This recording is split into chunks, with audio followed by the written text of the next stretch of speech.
Let me begin this video with a question.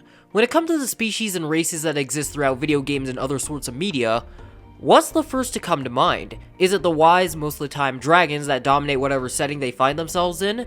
Is it the elves, the most of the time antisocial archers who have a love of nature that rivals most others? Is it the master craftsmen known as the dwarves, the species responsible for the best gear and weapons in most modern fantasy stories? Is it the honorable race of aliens led astray by a false religion known as the elites from the Halo series?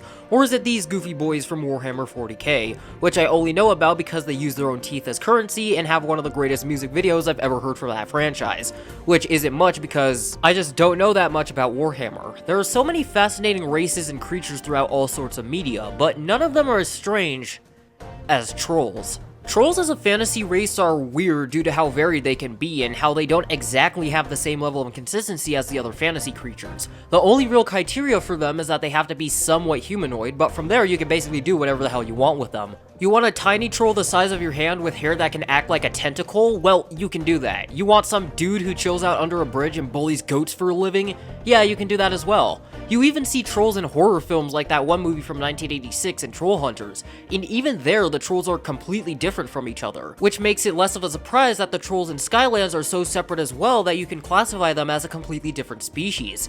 And surprisingly, there aren't many Skylanders I can use. In fact, there's only one that I'm aware of.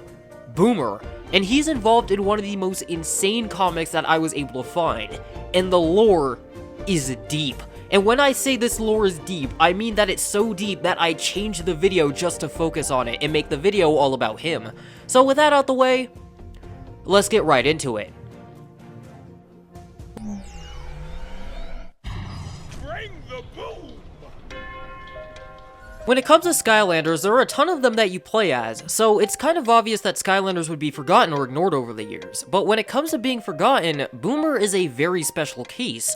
In our world, Skylanders would usually get reposes or other figures as time went on, newer figures being referred to as Series 2, 3, or 4 figures, basically re-releasing the Skylanders for the next game. Most of the Skylanders from the first game would get a repose, sometimes to an almost unhinged level, but 8 of the Skylanders from that game would be left behind as the franchise grew. Boomer being one of them. But with that out the way, let's get into his history. When Boomer was a young troll, he loved nothing more than explosions and blowing things up with said explosions, his favorite targets being things like sheep, and when he grew up, he would become an explosive expert in the troll army.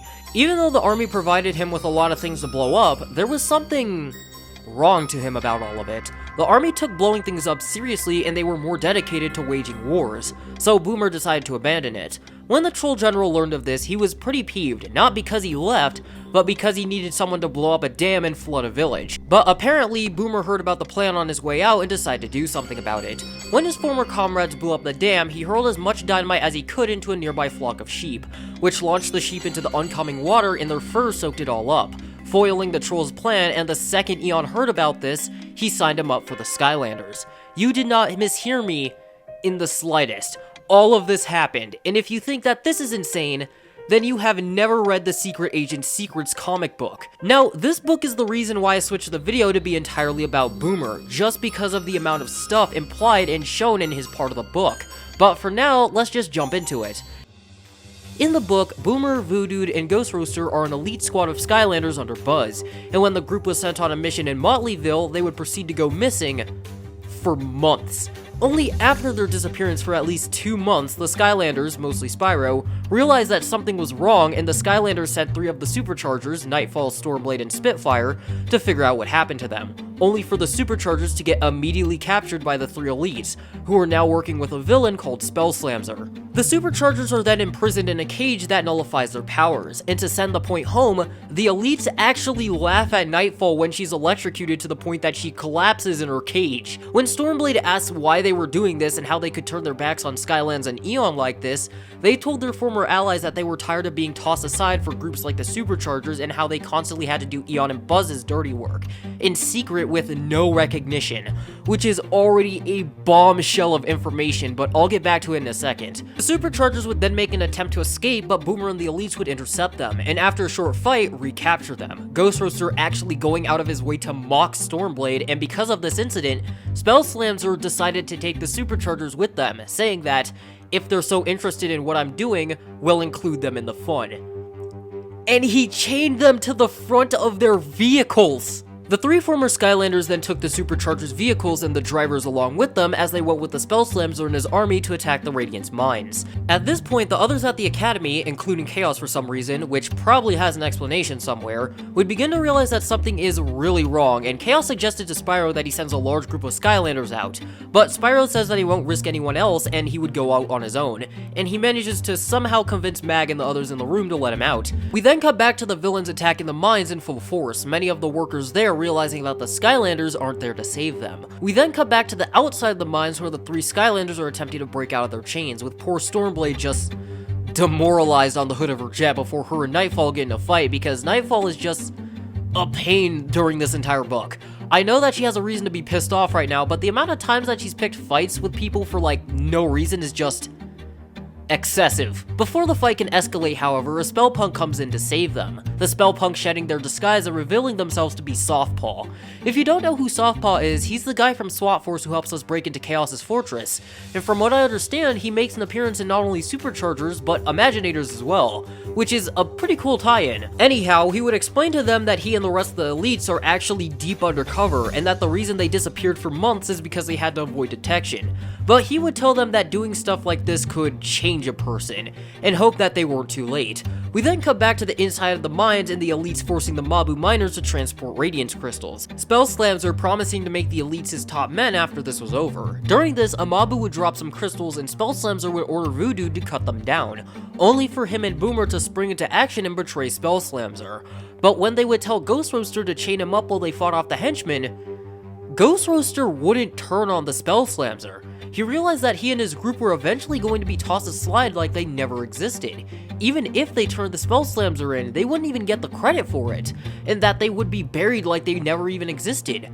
So he decided to switch sides, and when Boomer and Voodoo got captured, the Superchargers would rush in to help. After a pretty cool fight scene, Ghost Roaster would get his chain stuck in the floor, and while this happens, Nightfall tells Stormblade to finish him off. I am not joking with you, this actually happens in the comic, and it surprised me when I saw it first. But thankfully, Stormblade has the talk no jutsu of a shonen protagonist and manages to bring him back to the light, Ghost Roaster using his chain to blow up the crystals and knock out Spell Slammer. The two groups would then reconcile. Nightfall would declare that it didn't matter what branch of the Skylanders they were a part of, and all that mattered is that they were a Skylander, and all that ends well. Now, there's a lot of huge bombshells that happen in this comic, and I'll try to get as many of them as I can. But to start things off, I'd like to talk about what Ghost Roaster said earlier in the book. Now, what makes this comic stand out so much to me is how this comes off as a meta commentary on how the Skylanders are actually treated in our world to a degree, and making this elite group out of the members of the Forgotten Eight kinda helps solidify it. These Skylanders were not only tossed aside, not getting a Series 2 or hell even a repose after Spyro's adventure, but they would be forgotten, overshadowed by the more popular Skylanders that were given all of the spotlight. What's crazy is Ghost Roaster was right throughout most of the comic. No matter what they did, what they sacrificed, they would always be replaced by the next generation, the next wave, the next gimmick. And the more you think about this, the more you'd somewhat sympathize why he would switch teams.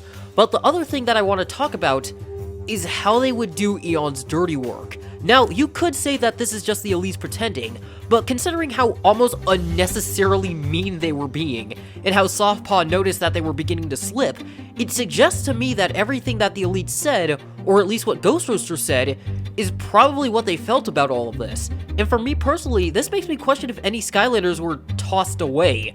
Even though they were pretending for a mission, like I said earlier, his concerns are mostly valid and had to come from somewhere. And since the elites went on secret missions that are most likely undocumented and not known by anyone except for Eon, the elites, and maybe Buzz, they probably saw something that most other Skylanders would never see in their careers. You even saw how quickly in the book that Nightfall was willing to kill one of the Skylanders the second they went rogue, and she didn't even consider if he could be turned back or not. Maybe they were sent on a mission to deal with a former Skylander who went rogue or just stopped working for the organization, because I don't think anyone has retired from the group, like, at all. Even in the comic books, if you aren't seen there, you just aren't mentioned. But the craziest thing to me is that they even had to go undercover for months. Why not just call in the cavalry and bust the operation before it happened and not during it? They had Softpaw, and he's a master of stealth. He could have easily snuck away for a little bit and told them, hey, we're doing alright. You don't need to worry about us. We're still on that mission. It may have something to do with them being overshadowed and wanting to have witnesses to their acts, but I'm not 100% sure. But with that over and done with, this is where Boomer's story ends along with this video.